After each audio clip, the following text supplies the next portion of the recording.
ছাত্র শিবিরের সাবেক সংগ্রামী কেন্দ্রের সভাপতি, বাংলাদেশ জামাত ইসলামীর কেন্দ্রীয় নির্বাহী পরিষদ সদস্য, ঢাকা মহানগর উত্তরের সংগ্রামী আমির জননেতা জনাব সেলিমউদ্দিন।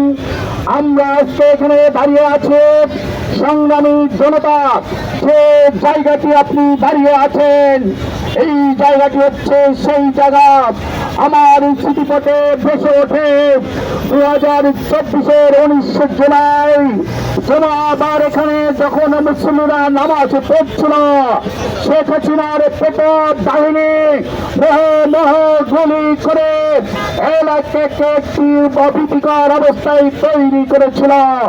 আমার এক ছাত্র ভাই যখন এগিয়ে গিয়ে পুলিশকে বলেছিল, হে পুলিশ ভাইরা, আমরা তো মুসলমান, আমরা এখানে নামাজ পড়তে এসেছি, একটি ভোটটি গুলি বন্ধ করা যায় না।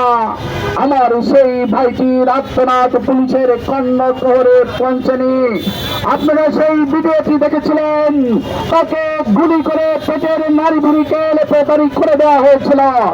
এটি হচ্ছে সেই জায়গা যে জায়গায় আমার জামাত কর্মী হাফেজ জসিমউদ্দিন শহীদ হয়েছে। অসংখ্য রক্ত দাগ এখনো শুকায়নি। আমরা এখানে দাঁড়িয়ে দায়িত্বহীন ঘটতে ঘোষণা করতে চাই, এটি হচ্ছে সেই জায়গা যেখান থেকে মিছিল শুরু হওয়ার কারণে সেদিন ফ্যাসিস্ট হাসিনা গণভবন থেকে পালিয়েছিল। সুতরাং এখান থেকে আমরা বলতে চাই, গণভোটের গণরায় আপনাকে মানতেই হবে, তাহলে জুলাই বারবার জেগে উঠবে।